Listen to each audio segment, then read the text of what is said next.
عليه ذكر করে লা ইলাহা ইল্লাল্লাহ লা ইলাহা ইল্লাল্লাহ লা ইলাহা ইল্লাল্লাহ লা ইলাহা ইল্লাল্লাহ লা ইলাহা ইল্লাল্লাহ মুহাম্মাদুর রাসূলুল্লাহ সাল্লাল্লাহু আলাইহি ওয়াসাল্লাম। মুআজ্জাজ মুহতারাম ওয়াজিবুল ইহতিরাম যুল মাজদ ওয়াল ইহতিশাম দিগার উলামায়ে কেরাম মুরব্বিয়ানে আযম ভবানীপুর নিবাসী আল মক্কা জামে মসজিদ কর্তৃক আয়োজিত রমজান মাসের পূর্ব জুমা শাবান মাসের শেষ জুমায় মহান আল্লাহ সুবহানাহু ওয়া তাআলা আপনাকে আমাকে এই মসজিদের মধ্যে আসার এবং বসার তৌফিক দান করলেন। সকলে দিল খুলে বলি আলহামদুলিল্লাহ। আলহামদুলিল্লাহ। আমাদের এই মসজিদে আরো কিছু ভাইয়েরা আসবেন। অনেক ভাইয়েরা বাসায় আছেন, নামাজের প্রস্তুতি নিয়ে মসজিদে চলে আসবেন। তাদের মধ্য থেকে বাছাই করিয়া আল্লাহ রাসূলের হাদিস মুবারক হাদিস মোতাবেক যারা মসজিদের মধ্যে সর্বপ্রথম প্রবেশ করে, মসজিদে যারা আসে, তাদের সওয়াবটা কম না বেশি বলেন? বেশি। এটা উট কোরবানি করার সওয়াব, গরু কোরবানি করার সওয়াব, এরপরে বকরি কোরবানি করার সওয়াব, একটা মুরগি দান সৎকার সওয়াব, সর্বোপরি একটা আন্ডা ডিম এইটা দান করার সওয়াবও কেউ কেউ পাবেন।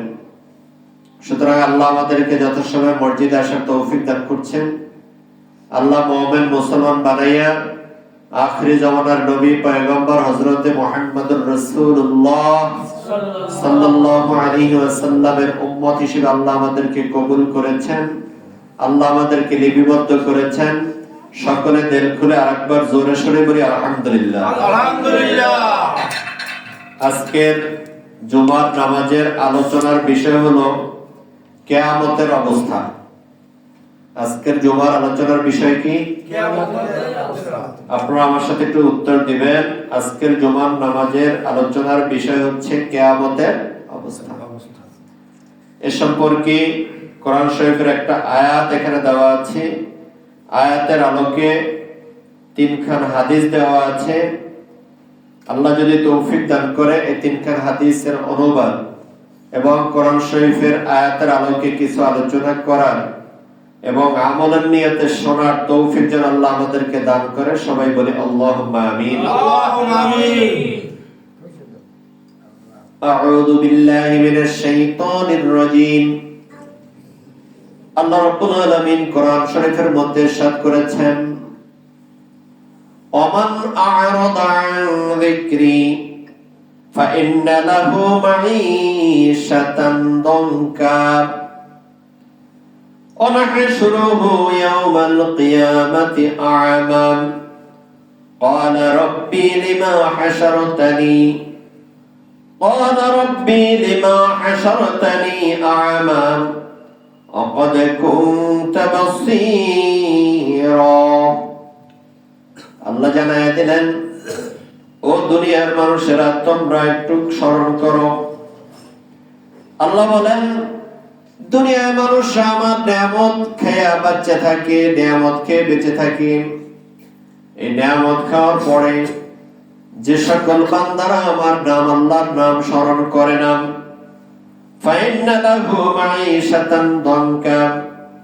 তারা এই পৃথিবীর মধ্যে বেঁচে থাকে, কিন্তু তাদের আল্লাহর নাম যদি স্মরণ না করে, আল্লাহর ইবাদত যদি না করে, আল্লাহর শুকরিয়া আদায় যদি না করে, আল্লাহ রাব্বুল আলামিন আপনাকে আমাকে মাঈশাতান দানকা, আল্লাহ আপনাকে আমাকে বাঁচবে কিন্তু বিপদের সম্মুখীন হবে।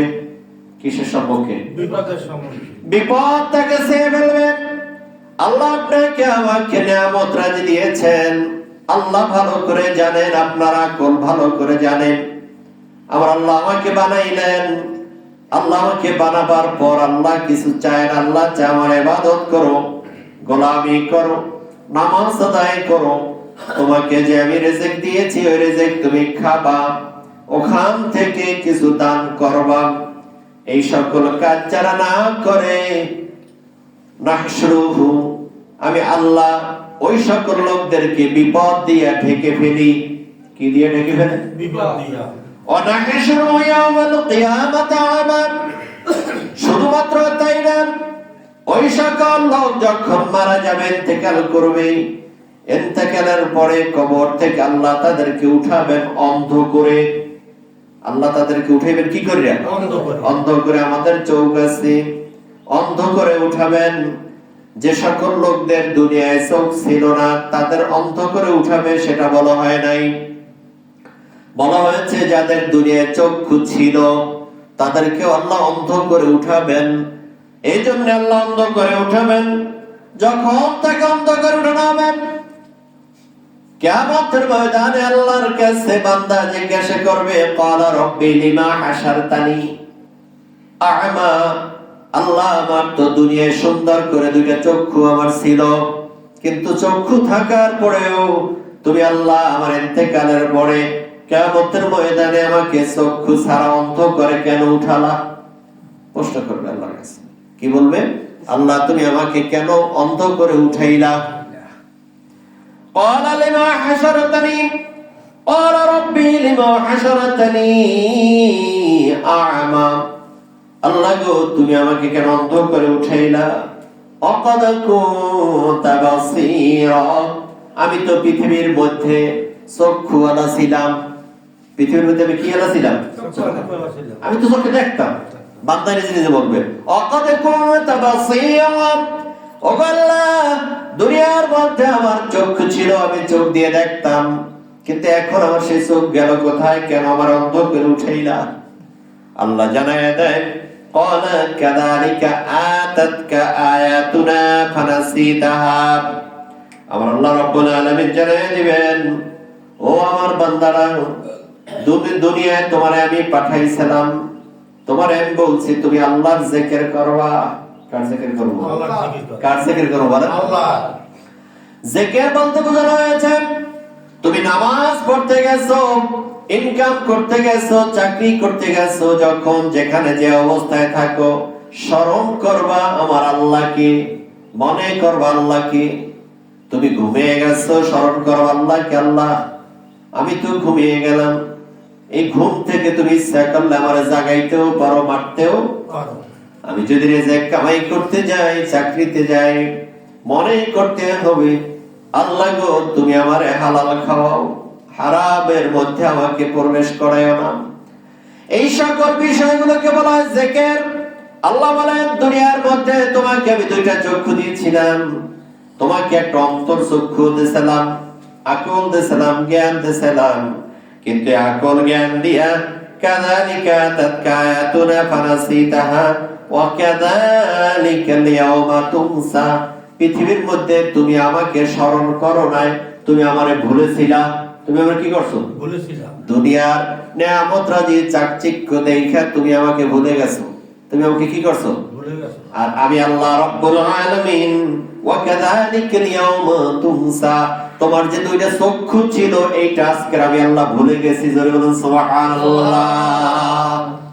আল্লাহর কাছে প্রশ্ন করছে, আল্লাহ আমার তো চক্ষু ছিল, কেন আজকে চক্ষু নাই? আল্লাহ জবাব দিয়ে দিলেন, তুমি দুনিয়ার মধ্যে আমারে স্মরণ করো নাই, আমারে ভুলে গেছে না। আমি আল্লাহ আজকে ভুলে গেছি, তোমার চক্ষু আছে না, এটা আমার মনে নাই, আমি এটা ভুলে গেছি। জোরে বলেন না সুবহানাল্লাহ। দাঙ্কা কিয়ামতের ময়দানে আল্লাহ রাব্বুল আলামিন আপনাকে আমাকে ভাবে বলবেন। আম্মা জান আয়েশা সিদ্দিকা রাদিয়াল্লাহু তাআলা আনহা থেকে একখানা হাদিস নকল করা হয়েছে। আল্লাহর রাসূল সাল্লাল্লাহু আলাইহি ওয়াসাল্লাম থেকে عن عائشة رضي الله تعالى عنها قالت سمعت رسول الله صلى الله عليه وسلم يقول يحشر الناس يوم القيامة, আল্লাহ রাসূল সাল্লাল্লাহু আলাইহি ওয়াসাল্লাম থেকে হাদিস খানা ইরশাদ করেছেন আম্মা জান আয়েশা সিদ্দিকা। হাদিসখানে কেন বর্ণনা করছে? আয়েশা আম্মা জান আয়েশা সিদ্দিকা বলেন, ইয়াকুলু ইয়াহশারুন নাস ইয়াওমাল কিয়ামাহ, আল্লাহর রাসূল বলেছেন, ইয়াহশারুন নাস ইয়াওমাল কিয়ামাহ, কিয়ামতের দিন আল্লাহ মানুষদেরকে জমা করবেন। ইহশারু অর্থ হলো জমা করা। ইহশার অর্থ কি বলেন? জমা করা। আল্লাহ কিয়ামতের ময়দানে মানুষদেরকে জমা করবেন। এই মানুষদেরকে যখন জমা করবেন, হুফাতান উরাতান গুরলা, মানুষদেরকে যখন কবর থেকে উঠানো শুরু হয়ে যাবে, যখন কবর থেকে উঠবেন, হুফাতান, তার পায়ের মধ্যে কোনো জুতা থাকবে না। পায়ের মধ্যে কি থাকবে না? জুতা। জুতা থাকবে না। হুফাতান উরাতান, জুতা থাকবে না। উরাতান, পরনের মধ্যে কোনো কাপড় থাকবে না, পাজামা থাকবে না, লুঙ্গি থাকবে না, উলঙ্গ। মানুষগুলো থাকবে কি বলেন? উলঙ্গ। উলঙ্গ, ন্যাংটা ন্যাংটা মানুষগুলো থাকবে, ন্যাংটা গোরলা মানুষগুলো ন্যাংটা থাকবে। শুধুমাত্র এটাই না, মানুষগুলো খাতনা বিহীন থাকবে, মুসলমানি করা থাকবে না। আমরা এখানে যারা আছে আমাদের সবাই মুসলমানি করা, কিন্তু তখন মুসলমানি করা থাকবে না। মুসলমানি করা থাকবে, ল্যাংটা অবস্থায় উঠবে, মুসলমানি করা থাকবে না। হাদিসের কথা। কুলতু ইয়া রাসূলুল্লাহ, ও আল্লাহর রাসূল, পুরুষ লোক উঠবে ল্যাংটা, মহিলারা উঠবে ল্যাংটা, ঠিক না? ঠিক বলেন? ঠিক। পুরুষের জন্য তো নির্দিষ্ট কিছু বলে নাই, বলছেন না। মহিলাদের জন্য পর্দার ব্যবস্থাও করে নাই, মহিলাদের জন্য ভিন্ন একটা মাঠের ব্যবস্থাও করে নাই। মহিলারা উঠবে ল্যাংটা, পুরুষরা উঠবে ল্যাংটা।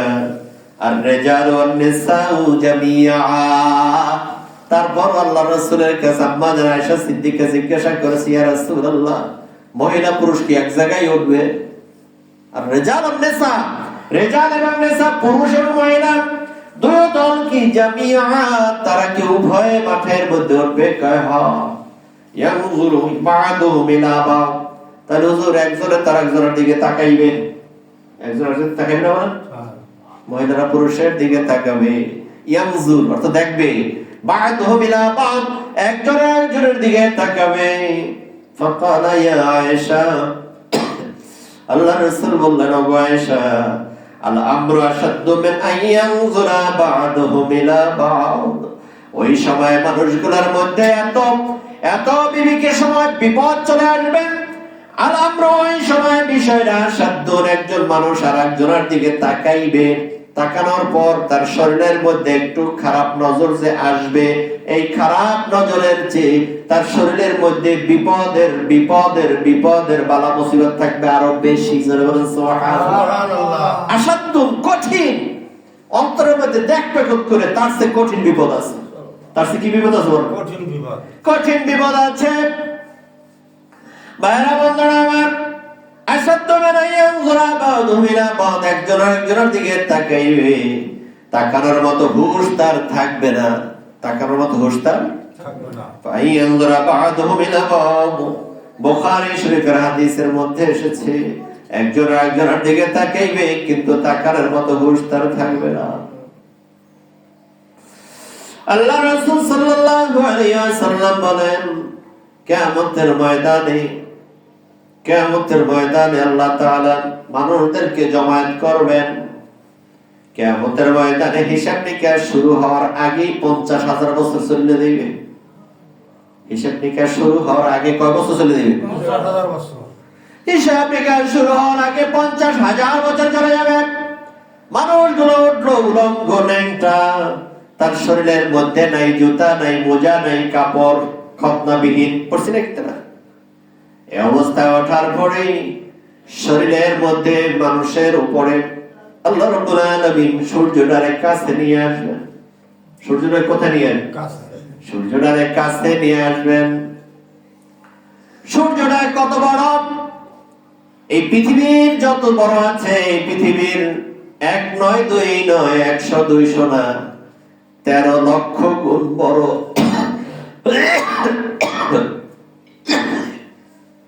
পৃথিবীর চেয়ে 13 লক্ষ গুণ বড় সূর্য। কয় গুণ বলেন? 13 লক্ষ।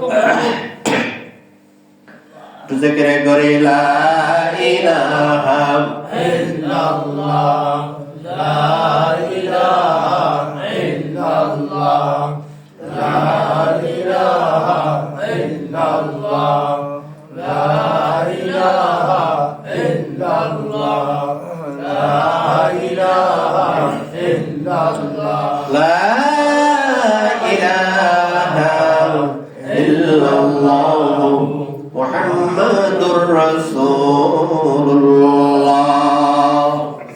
পৃথিবীর চেয়ে 13 লক্ষ গুণ বড়। পৃথিবীটা কত বড় এটা আর একদিন বুঝাবো যে পৃথিবী আমাদের কত বড়। সূর্যটা 13 লক্ষ গুণ বড়। আল্লাহ রাব্বুল আলামিন এই পৃথিবীর চেয়ে 13 লক্ষ গুণ বড় সেই সূর্যটা আমাদের মাথার কাছাকাছি চলে আসবে। শরীরের মধ্যে মাথাটা টকবক করে ফুটতে ফুটতে পেটের মধ্য থেকে নাড়ি বুড়ি গলে গলে মানুষের পিছন থেকে এটা পড়ে যাবে, আবার লোকগুলা জীবিত হয়ে যাবে। লোকগুলা এক পাশ থেকে আর এক পাশে দৌড়াতে থাকবে, শুধু বলবে আল্লাহকে তুমি বিচার শুরু করে দাও। মানুষ পাগল হয়ে যাবে। মানুষ বলবে আল্লাহ বিচার শুরু করে দাও, যা হয়েছে হোক, আমি জাহান্নামী হই আর জান্নাতি হই, আমার বিচার শুরু করো। কষ্টের ঠেলায় মানুষ বলবে আমার বিচার শুরু করে দাও। আল্লাহ রাব্বুল আলামিন বিচার তখন শুরু করবে না। আল্লাহ রাব্বুল আলামিন সেদিন কহার হয়ে যাবেন, কঠিন হয়ে যাবে, রূঢ় মূর্তি ধারণ করবেন আল্লাহ। রহমানুর রহিম তার নামের সিফাত সেদিন আল্লাহ কামে লাগাবে না। আল্লাহ হয়ে যাবে কঠিন। কি হয়ে যাবে? আল্লাহ বলেন কঠিন হয়ে যাবে। আল্লাহ কঠিন হয়ে যাবে, কেউ আল্লাহর দিকে তাকাতে পারবে না। নবীরা পর্যন্ত আল্লাহর কাছে কথা বলার সাহস থাকবে না। মানুষগুলো দৌড়াতে দৌড়াতে আদম নবীর কাছে চলে যাবেন। ওয়া নবী সাঈদ বিন খুদরি রাদিয়াল্লাহু তাআলা আনহু قال قال رسول الله صلى الله عليه وسلم। রাসূলের কাছে চলে যাবেন। সুইলা রাসূলুল্লাহ সাল্লাল্লাহু আলাইহি ওয়াসাল্লাম আন ইয়াউমে কানা মিকদারুহু 50000 সানা। 50,000 বছর পর্যন্ত মানুষগুলো এদিক থেকে ওদিকে দৌড়াতে থাকবে। দৌড়াতে দৌড়াতে আদম নবীর কাছে চলে যাবেন। ও আমার বাবা আদম, আল্লাহ তোমাকে বানিয়েছেন প্রথম নবী হিসেবে। আদম সফিউল্লাহ, অনেক ভালোবাসে আপনাকে। আজকের এই বিপদের সময় আল্লাহর কাছে আপনি একটু দোয়া করেন, আল্লাহ যেন বিচার শুরু করে। আল্লাহ যেন কি শুরু করে? আল্লাহ যেন বিচার শুরু করে। বিচারটা শুরু না করলে এত ব্যতিষ্ণা, এত কষ্ট আর সহজ হয় না। আল্লাহ যেন বিচার শুরু করে দেয়। আদম নবী বলবে, ও আমার উম্মতেরা রে, আল্লাহর কাছে কথা বলার মতো পাওয়ার আমার কাছে নাই। আল্লাহ অনেক রাগে আছে। এই মুহূর্তে আল্লাহর সাথে কথা বলা যাবে না। আল্লাহর সাথে আমি কিভাবে কথা বলবো?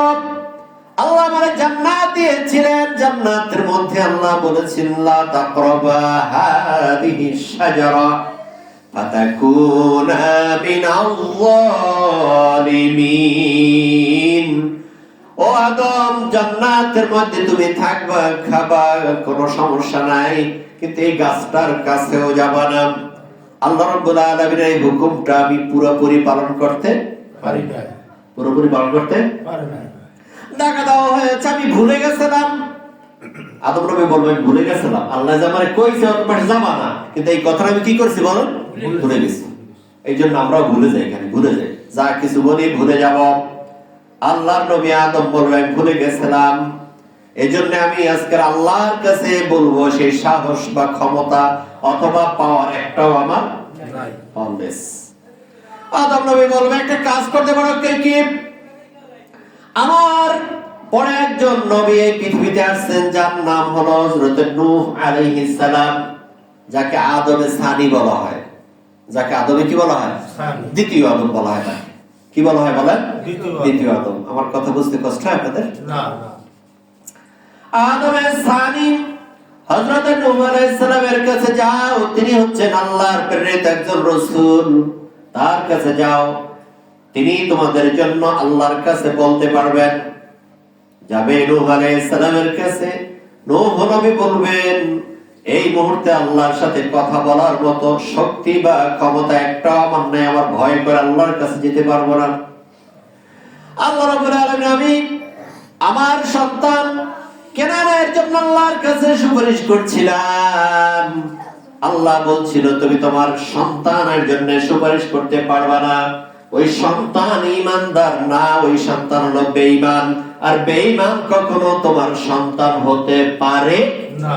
জোরে বলেন, পারে না। দেখছেন নবী কি বলেছেন, আল্লাহ কখনো বেঈমান লোক ঈমানদারের সন্তান হইতে পারে না। রক্ত তোমার হতে পারে। দ্বিতীয়বার যদি তুমি বলো তোমার ওই রিসালাত থেকে, তোমার নবুয়তি থেকে, তোমার এই দায়িত্ব থেকে তোমাকে আমি কেটে দেব, ওই দিন আমি এই বিষয়টা আল্লাহর বুঝতে পারিনি, আল্লাহ আমার উপর রাগে আছে, আমি আল্লাহর কাছে যাওয়ার কোনো সুযোগ নাই। তিনি বলবেন তোমরা একটা কাজ করো, কি মিল্লাত আবিকুম ইব্রাহিম, তোমরা একটা কাজ করতে পারো, আল্লাহর অত্যন্ত প্রিয় একজন পয়গম্বরের নাম হচ্ছে হযরত ইব্রাহিম খলিলুল্লাহ। নাম কি বলেন? জোরে বলেন, নাম কি? ইব্রাহিম খলিলুল্লাহ, যিনি পৃথিবীর মধ্যে কাবা ঘর সংস্কার করেছিলেন তার সন্তানকে নিয়ে। ঠিক কি ঠিক বলেন? ইব্রাহিম নবী ইসমাঈলকে নিয়ে কাবা ঘর নির্মাণ করেছিলেন। আল্লাহ রাব্বুল আলামিন তাকে বারবার পরীক্ষায় ফেলেছিলেন, কোন পরীক্ষায় তিনি ফেল করে নাই, প্রত্যেকটা পরীক্ষায় তিনি গোল্ডেন প্লাস পাইছে। ঠিক না ঠিক? তোমরা যাও ইব্রাহিমের কাছে, ইব্রাহিম নবীর কাছে যাবেন, ইব্রাহিম নবী বলবে আল্লাহর কাছে কথা বলার মতো সাহস আমার নাই। আল্লাহ রাব্বুল আলামিন আমার কাছে যখন বলেছিলেন আমি আল্লাহর 3টা হুকুম বুঝতে পারি নাই। কয়টা হুকুম? 3টা। আল্লাহর কাছে আমি প্রথম বলছিলাম জন্মের পরে আল্লাহ রাব্বুল আলামিন বলেন আমার যখন জন্ম হয়, ইব্রাহিম নবী বলেন জন্ম হওয়ার পরে 9 বছর পর্যন্ত আমার মামাকে গুহার মধ্যে রেখেছিলেন। গুহা থেকে যখন বের হয়েছিলাম তখন সন্ধ্যা, দেখছিলাম তারকা, বলছিলাম তারকা তুমি হবা প্রভু। আবার দেখি যে তারার চেয়ে বড় আরেকটা উঠছে, সেইটার নাম হলো চাঁদ, আল কমার, বাজ দেখাতাম। দেখলাম চাঁদ, ফজরের সময় দেখি চাঁদ নাই, চাঁদ গেছে।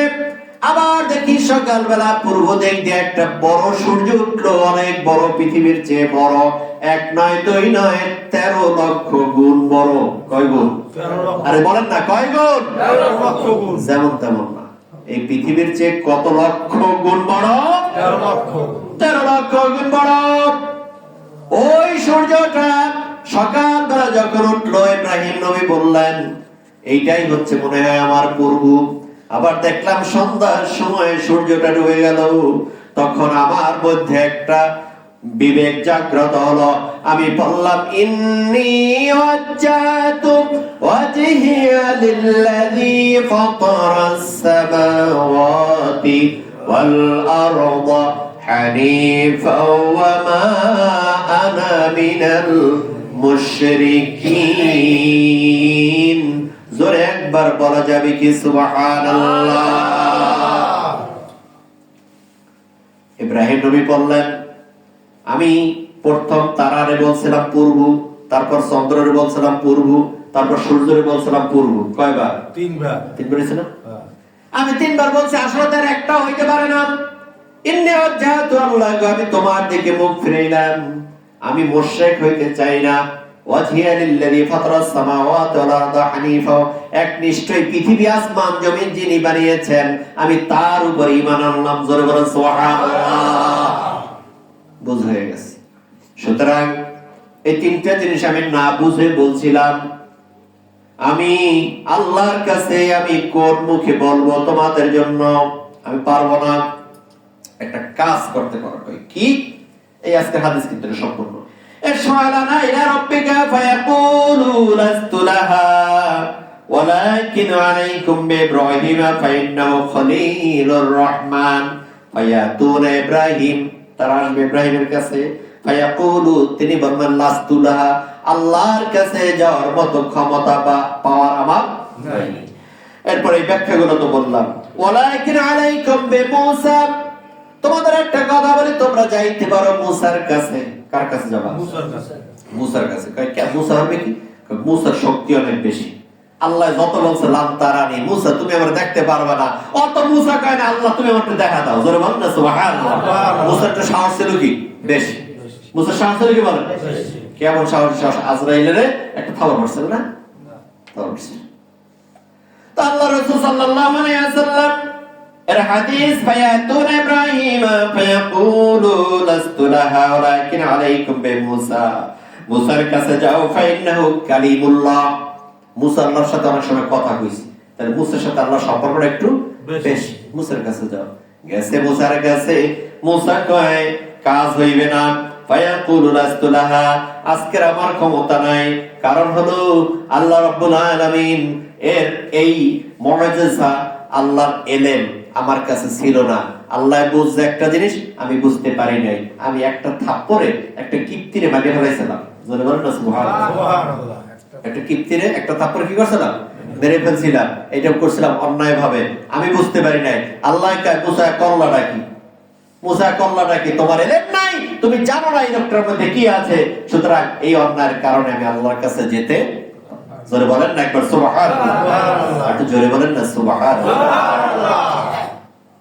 মুসা বলল ও উম্মতরা, আমি আল্লাহর কাছে যেতে পারবো না, আমি আল্লাহর কাছে একটা অন্যায় করে ফেলছি, আমার দ্বারা সম্ভব না। একটা কাজ করতে পারো, দুনিয়ায় যার বাবা নাই মা আছে, দুনিয়ায় যার বাবা নাই কি আছে? মা আছে। আল্লাহ জিবরাইলের মাধ্যমে একটা ফু দিয়ে যার জন্মগ্রহণ করিয়েছেন, বাবা ছাড়া সন্তান। কি ছাড়া সন্তান? আল্লাহ দেখাইয়া দিয়েছে আমি বাবা ছাড়া সন্তানও বানাইতে পারি, বাবা ছাড়া সন্তান পাইতে পারি, শুধু একটু লাগে কুন, লগে লগে ফায়াকুন। লাগবে কি? কুন, লগে লগে কি? ফায়াকুন। জোরে বলেন না, বলবে আল্লাহ কুন, লগে লগে ফায়াকুন। জোরে বলেন না সুবহানাল্লাহ। আল্লাহ বলে আমি কুন বলবো, ফায়াকুন হয়ে যাবে। সন্তানকে আমি জন্মগ্রহণ করাইলাম মরিয়ম, মরিয়মের কাছে। মরিয়ম তো জান্নাতের মধ্যে আল্লাহ রাব্বুল বাইতুল মুকাদ্দাসের খাদেম বানাই দিল মরিয়ম। মরিয়মের মা আল্লাহর কাছে দোয়া করছিল যে আমার যদি সন্তান হয় তবে বাইতুল মুকাদ্দাসের খাদেম বানাই দেব। কি বানাই দেব? খাদেম। খাদেম। যেমন এই মসজিদ যারা করছে তারা চিন্তা করে সবাই এই আছে একদম আমার কাকু বা যা আপনারা যারা আছে মনে চিন্তা করে আমার একটা সন্তান যদি হয় এই মসজিদটা যেন সে দেখে সে রাখতে পারে, এরকম ন্যায় থাকে না আমাদের বলে? থাকে। এই মসজিদটা যেন চাষাবাদ করতে পারে, মসজিদ আযান দিতে পারে, পাঁচ ওয়াক্ত নামাজ পড়তে পারে। সুতরাং মরিয়মের মা আল্লাহর কাছে ফরিয়াদ করে, আল্লাহ গো আমার যদি একটা সন্তান তুমি দাও, আমার কোনো সন্তান নাই। সবাই আমারে কয় আটকুরা। কি কয়? আটকুরা কয়। আমার কোনো সন্তান নাই, আমার একটা সন্তান দিলে বাইতুল মুকাদ্দাসের খাদেম হিসেবে তাকে বানায়া দেব। সন্তান জন্ম করল। মরিয়মের মা বলল আল্লাহ গো তোমার কাছে চাইলাম সন্তান, যেই সন্তান মসজিদের খিদমত করবে, কিন্তু আমি এখন দেখতেছি আমার যে সন্তান হয়েছে তো ছেলে না, এ হইছে মাইয়া। কি হইছে বলেন? আরে জোরে বলেন, মেয়ে হয়েছে। কি হয়েছে? মেয়ে হয়েছে। তাহলে খিদমত করবে কেমনে মসজিদের? সমস্যা না বলেন? সমস্যা। আল্লাহ রাব্বুল আলামিন আয়াত নাযিল করলেন ওয়ালাইসাল যাকারু কাল উনসা। সবে একবার জোরে বলুন সুবহানাল্লাহ। আল্লাহ জানায় দিলেন ও তুমি শোনো মরিয়মের মা, তোমার যে সন্তান মেয়ে হয়েছে এটা আল্লাহ জানে না? জানে না?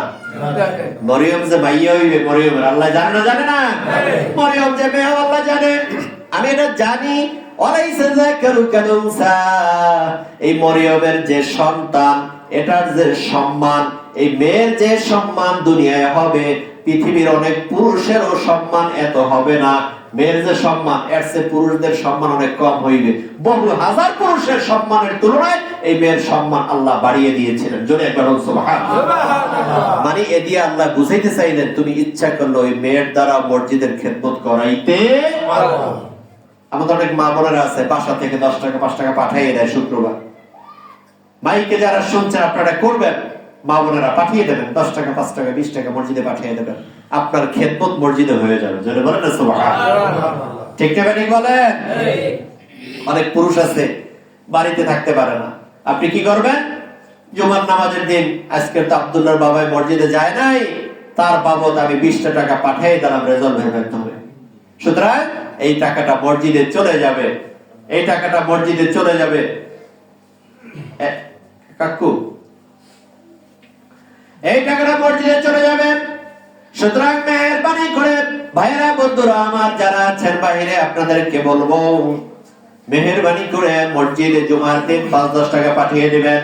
ওয়ালাইসা যাকারু কাল উনসা, ওয়ালাইসা যাকারু কাল উনসা।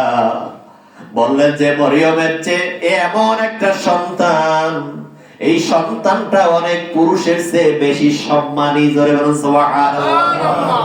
এই মরিয়ম হচ্ছে অনেক পুরুষের চেয়ে বেশি সম্মানী। এই খেদমত করতে পারবেন।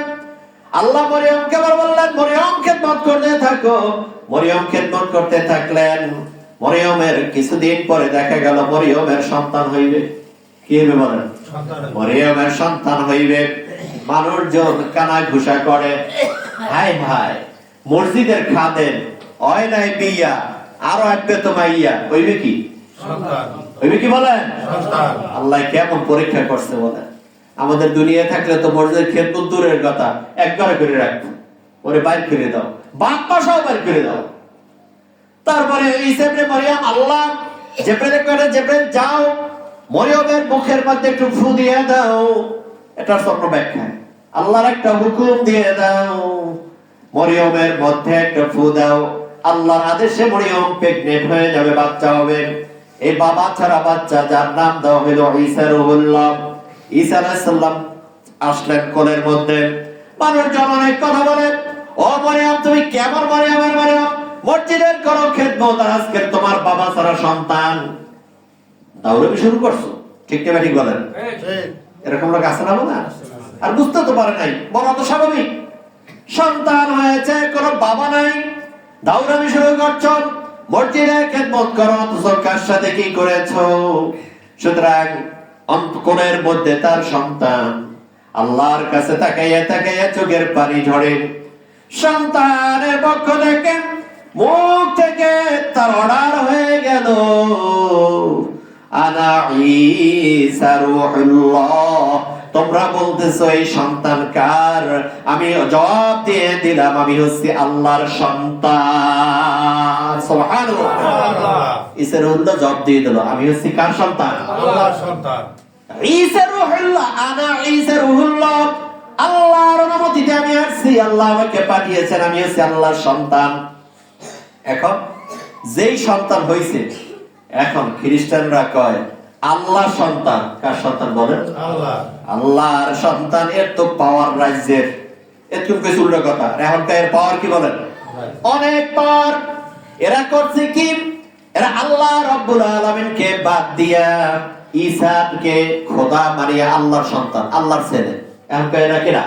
আল্লাহর ছেলে। আল্লাহরে বাদ দিয়া এরপর ঈসার নামে তারা ইবাদত শুরু করতেছে। বলেন নাউযুবিল্লাহ। কার নামে ইবাদত করতেছে? ঈসার নামে। এ তো আল্লাহর সন্তান, পাওয়ার অনেক বেশি। ঈসার নামে তারা ইবাদত শুরু করে গেল। ঈসা রূহুল্লাহ, অনেক লম্বা ইতিহাস। তোমরা যাও ঈসার কাছে, আল্লাহর হুকুমে ঈসা হয়েছে। ঈসা নবীর কাছে গেল। ঈসা নবী বলল, না না, কাজ হবে না। আল্লাহ রাব্বুল আলামিন প্রত্যেক নবীর কাছে একটা দোয়া দায়ী দিয়েছিলেন, আমি আল্লাহর কাছে বলতে পারবো না, তোমরা যাও যাও আখিরি জামানার পয়গম্বর আমি যেই নবীর উম্মত হয়েছে আল্লাহর কাছে দোয়া করে, তোমরা ওই নবীর কাছে চলে যাও। আজকের এই বিপদের সময় একমাত্র তোমাদের জন্য সুপারিশ করতে পারবে সে আর কেউ নয়, আখিরি জামানার পয়গম্বর হযরতে মুহাম্মদুর রাসূলুল্লাহ সাল্লাল্লাহু আলাইহি ওয়াসাল্লাম। জোরে একবার বলা যাবে কি সুবহানাল্লাহ। আজকের একমাত্র সুপারিশ করতে পারবে কে বলেন? হযরতে মুহাম্মদুর রাসূলুল্লাহ। তিনি তোমাদের সুপারিশ করতে পারবেন, আর কেউ পারবে না। খুঁজতে খুঁজতে যাবে আমাদের নবী কোথায়। নবীকে গিয়ে দেখা যাবে নবী এখনো কবরের মধ্যে, তিনি মাথা দিয়ে আছেন, সিজদায় রত আছেন। তিনি যাবেন সেখানে, মাথা তুলবে না। আল্লাহ এই বিষয়গুলা দেখতেছে না। এই যে উম্মতেরা দৌড়ায়, এখানে দৌড়িয়ে আদমের কাছে যায়, ইব্রাহিমের কাছে যায়। আল্লাহ দেখে না? দেয় না? আল্লাহ সব দেখতেছে। আল্লাহ দেখে নবীকে বলবেন ফারাজাকা, ও আমার নবী আপনি মাথা উঠান, আজকের আর আপনি কাঁদবেন না, আজকের কাঁদার দিন না, আজকের কাঁদতে পারবেন না, আপনি কাঁদবেন না, আপনি মাথা উত্তোলন করুন। আল্লাহ রাসূল মাথা উত্তোলন করবেন, আল্লাহ রাসূলকে বলবেন আসুন আপনার স্থান আজকের ওখানে না, আপনার স্থান হচ্ছে বাইতুল মামুর, মাকামে মাহমুদ, আরশ কুরসির পাশে আল্লাহ রাব্বুল আলামিন একটা তাকে স্থান দিয়ে দেবেন, এইটা হচ্ছে মাকামে মাহমুদ। আমার স্থান এইটা, আপনার স্থান এইটা, জোরে করো সুবহানাল্লাহ। মাকামে মাহমুদ কোথায়? এই দুনিয়াটা হচ্ছে 500 বছরের রাস্তা, এই পৃথিবীর চেয়ে 13 লক্ষ গুণ বড় সূর্য, এরকমের সূর্যের চেয়ে আরো বড় বড় অনেক নক্ষত্র, গ্রহ, উপগ্রহ আছে, এগুলা সব মিল্লা হচ্ছে গ্যালাক্সি। এগুলো সব মিলে কি বলেন? জোরে বলেন, সব মিলে কি? গ্যালাক্সি। এই সব গ্যালাক্সির পরে এই পৃথিবীর পরে একটা আসমান, একটা জমিন, এই জমিনের চেয়ে আবার লক্ষ লক্ষ কোটি কোটি গুণ বড় দ্বিতীয় আসমান। হাদিসে আসছে প্রথম আসমান কত বড়? প্রথম আসমান হচ্ছে সমুদ্রের মধ্যে যদি একটা আংটি পড়ে, সাগরের মধ্যে একটা আংটি পড়লে যতটুকু জায়গা দখল করে এতটুকু জায়গা হয়েছে প্রথম আসমান। দ্বিতীয় আসমানটা হচ্ছে এই এর চেয়ে ওই রকমের সাগরের মতো বড়, জোরে বলেন না সুবহানাল্লাহ। তাহলে দ্বিতীয় আসমানটা কত বড়? দ্বিতীয় আসমানের তুলনায় তৃতীয় আসমান আরো বড়। এরকমের করে চতুর্থ, পঞ্চম, ষষ্ঠ, সপ্তম আসমান, সপ্তম আসমানের উপরে আল্লাহ রাব্বুল আলামিন এই সপ্তম আসমানের উপরে বাইতুল মামুর, সপ্তম আসমানের উপরে কি বলেন? বাইতুল মামুর। সপ্তম আসমানের উপরে বাইতুল মামুর, যেখানে ফেরেশতারা নামাজ আদায় করেন। ফেরেশতারা যেখানে, ফেরেশতাদের একটা মসজিদ তৈরি করে দেওয়া হয়েছে, ওখানে বসে তারা তাসবিহ আদায় করে। একজন ফেরেশতা তার জীবনে একবার সুযোগ পায় ওইখানে ঢোকার। কয়বার? জোরে বলেন না সুবহানাল্লাহ। কত কোটি কোটি ফেরেশতা ওই বাইতুল মামুরে, একজন ফেরেশতা শুধু একবার জীবনে ওইখানে সুযোগ পায়। প্রতিবারে ওখানে প্রত্যেকদিন 70,000 ফেরেশতা ওইখানে থাকে। একজন ফেরেশতা জীবনে দ্বিতীয়বার আর চান্স পায় না, দ্বিতীয়বার চান্স পাওয়ার কোনো সুযোগ নাই। বাইতুল মামুরের উপরে আল্লাহ রাসূলকে নিয়ে গেলেন মেরাজে। মেরাজে যাওয়ার পর বাইতুল মামুরের উপরে আল্লাহ রাসূলকে নিয়ে গেলেন, এটাকে বলা হয় সিদরাতুল মুনতাহা। কি বলা হয়? সিদরাতুল মুনতাহা বলা হয়। ওখানে একটা গাছ লাগানো আছে, খেজুর গাছের, এই মাথা ওই মাথা, বিশাল ইতিহাস। এই সিদরাতুল মুনতাহা হচ্ছে বাইতুল মামুরের চেয়ে আরো বড়। এই বাইতুল মামুরের পর সিদরাতুল মুনতাহা। আল্লাহ রাসূলের কাছে বললেন, ইয়া রাসূলুল্লাহ আমার ক্ষমতা শেষ, বাইতুল মামুর আমরা এখানে থাকি, উপরে যে সিদরাতুল মুনতাহা, এর উপরে যাওয়ার আর আমার কোনো সুযোগ নাই। এর উপর আল্লাহ রাব্বুল আলামিন আরশ, আরশের উপরে হচ্ছে কুরসি। আরশের উপরে কি বলেন? কুরসি। জোরে বলেন না সুবহানাল্লাহ। আরশের উপরে হচ্ছে কুরসি, সেই কুরসির পাশে আল্লাহ রাব্বুল আলামিন বলবেন মাকামে মাহমুদের মধ্যে নবী আপনি আজকের মাটির মধ্যে থাকবেন না, আপনি চলে আসুন আমার এখানে বসুন, আপনি এখানে বসবেন, আজকের কাঁদবেন না, আজকের জন্য আপনার দিন সাল তুতিক। হাদিসে আছে সাল তুতিক, আপনি খালি চাইবেন আমি আপনারে দিব। জোরে বলুন না সুবহানাল্লাহ। সাল তুতিক, আপনি আজকে চাইবেন আমি দেব। ওয়ায়াশফা তুশফা, আপনি আজকে সুপারিশ করবেন, যাকে সুপারিশ করবেন তাকে আমি জান্নাতে পাঠিয়ে দেব। সুবহানাল্লাহ বলবেন না? সুবহানাল্লাহ। সরর বাড়ি যাই আর জোরে বলেন সুবহানাল্লাহ। ইয়াশফা তুশফা, আপনি আজকে সুপারিশ করবেন, যারে সুপারিশ করবেন তারে জান্নাতে দেব, যারে সুপারিশ করবেন তারই কি করব? জান্নাতে দেব। আল্লাহ রাসূল বলেন, আল্লাহ গো আপনি সব নবীকে একটা পাওয়ার দিয়েছিলেন, একটা দোয়া, মুস্তাজাবুদ দাওয়াত, একটা দোয়া আল্লাহ কবুল করবেই করবে। আল্লাহ নবী কয় সুযোগ একটা পাইছি, এই দোয়াটা আমি দুনিয়ায় করব না। একটা দোয়া সব নবী দুনিয়ায় করে গেছে, কিন্তু আমাগো নবী এই দোয়াটা কি দুনিয়ায় করে না। দুনিয়ায় আল্লাহ নবী দোয়াটা করে নাই, কয় যে দোয়াটা আল্লাহ আমি দুনিয়ায় করব না, আমার দোয়াটা রেখে দিলাম ওই কাল কিয়ামতের ময়দানে। আমার উম্মতরা যখন বিপদের পড়বে, মুসিবতের সময়, তখন আমি আল্লাহ তোমার জন্য এই দোয়াটা রাখছিলাম। আল্লাহকে হয় আজকে আমি আল্লাহ তোমার কাছে এই দোয়াটা করি। কি দোয়া? আমার উম্মতের মধ্যে যে সকল উম্মতের অন্তরের মধ্যে এক জাররা পরিমাণ ঈমান আছে, ওই জাররা পরিমাণ ঈমানদারকে আল্লাহ তুমি সুপারিশ করার আমারে ক্ষমতা দাও। আমি সুপারিশ করতেছি, তাকেও জান্নাত দিতে হবে। জোরে বলুন সুবহানাল্লাহ। আর জোরে জোরে বলেন না সুবহানাল্লাহ। এই হচ্ছে আমাদের নবী ভাইয়েরা আমার, এই নবীর উম্মত আমরা। আল্লাহ রাসূল আমাদেরকে সুপারিশ করবেন, সুপারিশ করার জন্য আল্লাহ রাসূলের কিছু কাজ আমাদের করার দরকার আছে না নাই? জোরে বলেন আছে না নাই? আল্লাহ রাসূলের জন্য দরুদ পড়তে হবে। কি পড়তে হবে বলেন? আল্লাহ রাসূলের জন্য দরুদ পড়তে হবে। যখন আপনি সাকসিনা যাবেন, আপনাকে বলবে সকালে 300 জিকির করো আল্লাহর জন্য, আবার তুমি সন্ধ্যার সময় 300 জিকির করো আল্লাহ রাসূলের জন্য। দুরূদ শরীফ পড়ো সকালে 300, এশার পর 300 আপনাকে বাতলিয়ে দেওয়া হয়। এই দুরূদ শরীফ পড়ি, আমার নবীর দুরূদ, কারণ ওই কিয়ামতের ময়দানে সুপারিশ করার ক্ষমতা আল্লাহর রাসূল ছাড়া এই পৃথিবীতে আর কেউ নাই। জোরে বলেন আর কেউ নাই। মান যাল্লাযী ইয়াশফা, ওই দিন একমাত্র সুপারিশ করার ক্ষমতা থাকবে আমার রাসূলের কাছে, তিনি সুপারিশ করবেন। দুরূদ শরীফ পড়বা বান্দা দুনিয়ায় বসিয়া, ওই দুরূদ পড়ার পর লক্ষ লক্ষ ফেরেশতা নিয়োজিত আছে। ওই ফেরেশতারা তোমার দুরূদ দিয়া ওই কাবা ঘর মসজিদে নববী মদিনায় মুনাওয়ারা আল্লাহর রাসূলের ওই জিয়ারা, ওইখানে গিয়ে এই দুরূদ পৌঁছে দিয়া তারপরে ফেরেশতারা বলেন, ও নবী কয় কি আজকের আপনার ওই বাংলাদেশের মধ্যে একজন আপনার উম্মত আপনার জন্য দরুদ পাঠিয়েছে। কয় কোন উম্মত? তার নাম আব্দুল্লাহ, কার বাবার নাম কি আব্দুর রহমান, কার দাদার নাম কি আব্দুল করিম। এরকমের করে 14 জন লোকের নাম বলিয়া দুরূদ শরীফ আল্লাহর রাসূলের কাছে পৌঁছাইয়া দেওয়া হয়। সুবহানাল্লাহ বলবেন না? শুধু পৌঁছে দেওয়া হয় না, আমার রাসূল ওইখানে বসে এই দুরূদ গুলা পড়ে পড়ে তিনি জানেন আমার বাংলাদেশে এরকম একজন আব্দুল্লাহ উম্মত আছে, সে প্রত্যেকদিন দুরূদ পাঠায়। সুবহানাল্লাহ। এখন হাদিসে আসছে এই দুরূদ পড়ে আল্লাহ রাসূল দুরূদের জবাব দিয়ে দেয়, সালাম দিলে সালামের জবাব দিয়ে দেয়। আপনার কাছে প্রশ্ন করব ভাইয়েরা আমার, যদি সালামের তিনি জবাব দেয় তাহলে কোন মুর্দার মানুষ জবাব দেয় না জিন্দা মানুষ জবাব দেয়? জিন্দা মানুষ জবাব দেয়। সালাম দিলে জবাব দেয় কেনা? জিন্দা মানুষ ও মুর্দার? সবাই বলবেন। আমাদের মধ্যে একদল লোক বর্তমানে আছে আমার নবীর বলে মুর্দার। জোরে বলেন না নাউযুবিল্লাহ। আমার নবী মুর্দার না জিন্দা? আরো জোরে বলতে হবে, মুর্দা না জিন্দা? আকীদা ঠিক রাখতে হবে ভাই, ঠিক না ঠিক বলেন?